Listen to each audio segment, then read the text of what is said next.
Hello everyone, welcome to Pragya's little arts. తిరుపతిలో మనం మొదట అద్దెకి వచ్చిన ఇల్లు చాలా బాగుంటుంది. ఓనర్తో ఎలాంటి ఇబ్బంది లేదు. కాకపోతే మెయింటెనెన్స్ అస్తవ్యస్తంగా ఉండేది. సరే ఇల్లు మారిపోదాం అని ఎప్పటికప్పుడు independent houses, apartments, furnished 2 BHK 3 BHK అని అన్నీ వెతికినప్పటికీ ఏదీ నచ్చలేదండి. కాకపోతే ఎలాంటి ఫెసిలిటీస్ లేనప్పటికీ ఈ సింగిల్ బెడ్రూమ్ హౌస్ అయితే చాలా బాగా నచ్చేసింది. కంప్లీట్ పెంట్ హౌస్ అన్నట్టు. ఎందుకో ఇంట్లో ఉంటే నేచర్కి దగ్గరగా ఉన్నట్లు అనిపిస్తూ ఉంటుంది. ముఖ్యంగా తిరుమల కొండని దర్శనం చేసుకోవడం, అలాగే సూర్యోదయం సూర్యాస్తమం. ఇక ఈ ఇంటిని కూడా కంప్లీట్ హోమ్ టూర్ అయితే చేయలేదండి. ఎంతో కొంత హోమ్ టూర్ అయితే చేయడానికి ట్రై చేస్తాను. బయట అంతా కంప్లీట్ బాల్కనీ, ఇల్లు ఎంత ఉంటుందో అంత ఉంటుంది. సింగిల్ బెడ్రూమ్ని డబుల్ బెడ్రూమ్లా యూజ్ చేసే విధంగా హాల్ నుంచి ఒక మెయిన్ డోరు, అలాగే ఈ బెడ్రూమ్ నుంచి ఇంకొక డోర్ ఉంటుందండి.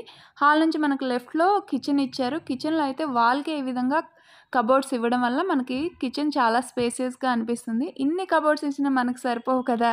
ఆల్రెడీ ఉన్న ఐరన్ ర్యాక్స్ని కూడా నేను యూజ్ చేస్తూ ఉన్నాను. ఎప్పుడన్నా రెగ్యులర్గా యూజ్ చేయని సామాను, అలాగే కొన్ని ఎక్స్ట్రా తెచ్చుకున్న స్పైసెస్, గ్రాసరీ దీంట్లో స్టోర్ చేస్తూ ఉంటాను. కిచెన్ అయితే ఈ విధంగా సెట్ చేశాను. ఇక కిచెన్కి అనుకునే ఇంకొకటి బెడ్రూమ్ ఇచ్చారండి. కాకపోతే ఇది హాల్లో మేము యూజ్ చేస్తున్నాము. హాల్ నుంచి లోపలికి వెళ్తే బెడ్రూమ్కి హాల్కి మధ్యలో ఇంకొక చిన్న రూమ్ వస్తుందండి. దీన్ని డ్రెస్సింగ్ ఏరియా లాగా వాళ్ళు డిజైన్ చేసుకున్నారు. నేను ఇక్కడ ఇంకొక ర్యాక్ పెట్టాను పిల్లల థింగ్స్ ఉంచడానికి. షిఫ్ట్ అయ్యే ముందు తీశాను కదా ఈ వీడియో. ఎక్స్ట్రా క్లోత్స్, పిల్లలు పొట్టయిపోయినవి ఉంటాయి కదా, అలాంటి పాత క్లోత్స్ అన్నీ ఆల్రెడీ సెగ్రిగేట్ చేసి పెట్టాను. ఇక పిల్లల బుక్స్, వాళ్ళకి పెయింటింగ్కి, డ్రాయింగ్కి సంబంధించిన థింగ్స్ అన్నీ దీంట్లో పెట్టేసుకుంటారు. ఇక్కడ కూడా వాల్కి నీట్గా ఈ విధంగా సెల్ఫ్స్ ఇచ్చారండి. దీనివల్ల స్పేస్ అనేది చాలా బాగా యూజ్ అవుతుంది. ఇక నేను అన్ని skin care products, daily use చేసుకునే పేస్ట్, సోపు, ఇవన్నీ అన్నీ పెట్టాను. ఇక్కడే మనకి అటాచ్డ్ వాష్రూమ్ వస్తుంది. ఇక్కడ ఇంకొక డోర్ ఇచ్చారు కదా, ఇదే మనకి మెయిన్ బెడ్రూమ్లోకి వెళ్ళే డోరు. 2 రూమ్స్కి మధ్యలో వాష్రూమ్ రావడము, దానికి సపరేట్ డోర్స్ ఉండడం వల్ల నాకు ఇది సింగిల్ బెడ్రూమ్ అన్న ఇది కూడా అనిపించలేదు. అంత బాగా యూజ్ అవుతుంది. ఈ బెడ్రూమ్ కూడా చాలా పెద్దగా ఉంటుందండి. ఈజీగా 6x6 బెడ్స్ అయితే ఒక 4 పడతాయి. వెంటిలేషన్ ఫుల్గా ఉంటుంది. కబోర్డింగ్ కూడా ఇచ్చారు. సెల్ఫ్లు కూడా సరిపడా ఉన్నాయి. నేను ఇక్కడ వాష్రూమ్ వాళ్ళకి ఒక హ్యాంగర్ పెట్టించేసాను, అలాగే ఏసీ పెట్టించాను. ఇటు చూసినట్లయితే ఇది వాష్రూమ్ డోరు, అలాగే ఇది మెయిన్ డోరు. చాలా నీట్గా యూజ్ అయిపోతూ ఉంటుందండి. హైదరాబాద్లో స్కూల్లో అడ్మిషన్ దొరికింది. సో ఇక మనం వెళ్ళి డాక్యుమెంట్స్ సబ్మిట్ చేయాలి. 1 or 2 days అనుకుంటున్నాను, కానీ నాకు ఎందుకో తడుతుంది. మనం ఒకటి అనుకుంటే దైవం ఒకటి తెలుస్తుంది అని. అందుకే అన్నీ ప్యాక్ చేసి వీలైనన్ని క్లోత్స్ అయితే తీసుకెళ్తున్నాను అండి. ప్యాకింగ్తో పాటు కొన్ని ఆర్గనైజేషన్ అండ్ షాపింగ్ టిప్స్ కూడా చూసేద్దాం. బ్యాగ్స్ అనేవి అడ్డం లేకుండా నేను ఈ విధంగా సెల్ఫ్స్ పైన పెడతాను అండి, ఒక దాంట్లో ఒకటి సెట్ చేసి. ట్రాలీ బ్యాగ్స్ని డైరెక్ట్గా వదిలేకుండా ఈ విధంగా మార్కెట్లో పెద్ద కవర్స్ దొరుకుతాయి కదా, అవి తెచ్చుకొని పెట్టేసుకుంటే డస్ట్ రాకుండా ఉంటాయి. కవర్ అప్పుడప్పుడు క్లీన్ చేసుకుంటే సరిపోతుంది.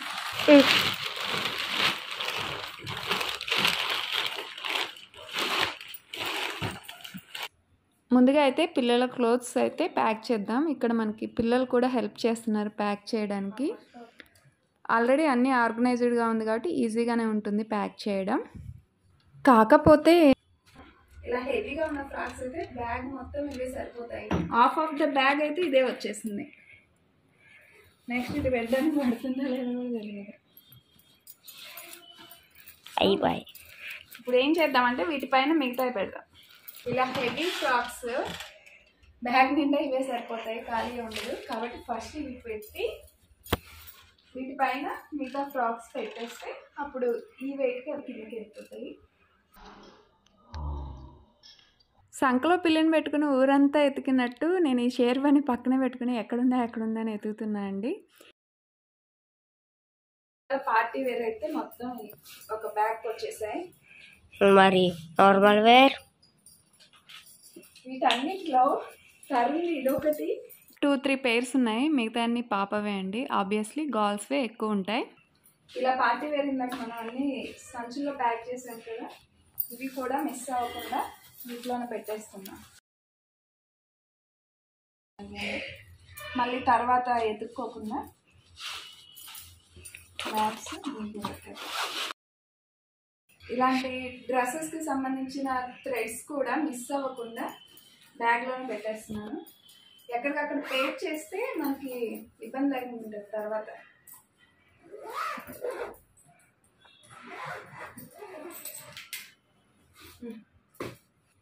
హ్యాంగర్స్ గుర్తుంది కదా, హ్యాంగర్స్ వీటికి సంబంధించిన బ్యాగ్లో ఈ విధంగా ప్యాక్ చేసేసుకోవాలి.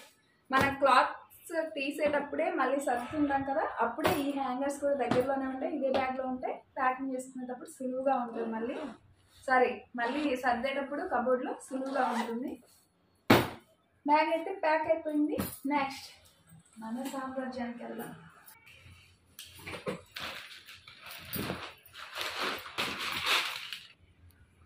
ఓపెన్. పెద్ద బ్యాగ్లో బ్యాగ్, అందులో ఈ బ్యాగ్. ఒక బ్యాగ్లో ఇన్ని ఉంటాయన్నమాట. బ్యాగ్స్ కొన్నప్పుడు ఈ విధంగా సైజ్ వైజ్ తీసుకుంటే అన్నీ ఒక దాంట్లో ఒకటి ఫిట్ అయిపోతుంది, మనకి ఎక్కువ స్పేస్ పట్టకుండా ఉంటుంది. శారీస్ అన్నీ ఈ విధంగా ప్యాక్ చేశాను. డైలీ వేర్ శారీస్ ఈ విధంగా రోల్ చేస్తాను కదా, ఇలా రోల్ చేసి ఫోల్డ్ చేసి పెడితే బ్యాగ్లో ఎక్కువ పట్టేస్తాయి, అలాగే తొందరగా చిందరవందర అయిపోకుండా ఉంటుంది. ఎలా చేయాలి ఏంటి ఆల్రెడీ వీడియో అప్లోడ్ చేశాను, ఎవరైనా చూడనట్లయితే ఒకసారి మన ఛానల్లోకి వెళ్ళి చెక్ చేయండి. ఇక దీంట్లోనే నేను బ్లౌజెస్, పెట్టికోట్స్ అన్నీ ఒక బ్యాగ్లో పెట్టేశానండి. ఇంతేనా మీకుంది శారీస్ అంటే? ఇంతేనండి, నేను ఎక్కువ ఉంచుకోను. వీటినే నేను డ్రెస్సెస్ లాగా, పాపకి ఫ్రాక్స్ లాగా కన్వర్ట్ చేస్తూ ఉంటాను. బాబు అయితే ఎప్పటికప్పుడు అప్డేట్ చేస్తూ ఉంటాను, అలాగే డొనేట్ చేసేస్తూ ఉంటాను. పాపవి మాత్రం కొంచెం మళ్ళీ రీస్టిచ్ చేసి డిఫరెంట్ మోడల్ లాగా మార్చేస్తూ ఉంటాను. ఇక ఈలోపు చాకులు షాప్ చేసే అతను ఎవరో వస్తే, సరే షాప్ చేద్దామని వెళ్తే చాకు కంటే పదును పెట్టడానికి ఎక్కువ ఖర్చు అన్నారు. దీని బదులు స్క్రాప్లో వేస్తే ₹1 అన్న మిగిలితే ఎవరికైనా ఇస్తే అన్న యూజ్ అవుద్ది అని చెప్పేసి చేయించలేదు. ఇక ప్యాకింగ్ అంతా అయిపోయింది. అంతా వీడియో తీయడానికి కుదరలేదండి, కుదిరినంత వరకు తీశాను. వెళ్ళేటప్పుడు మాత్రం ఎలాంటి బ్యాగ్స్ మర్చిపోవద్దు. నేను ఆల్రెడీ అలా ల్యాప్టాప్ బ్యాగ్ మర్చిపోయాను. లక్కీగా దాంట్లో పిల్లల డాక్యుమెంట్స్ అయితే లేవు. మొత్తానికైతే హైదరాబాద్ వచ్చేసాము. ఇక స్కూల్లో అడ్మిషన్ ఎలా అయింది ఏంటి, ఇంతకీ ఏ స్కూల్ వెళ్ళారో ముందు వీడియోస్లో చెప్తాను. అప్పటి వరకు ఈ వీడియో మీకు యూజ్ అవుతుంది అనుకున్నట్లయితే please like, share and subscribe. Thank you for watching. Bye bye.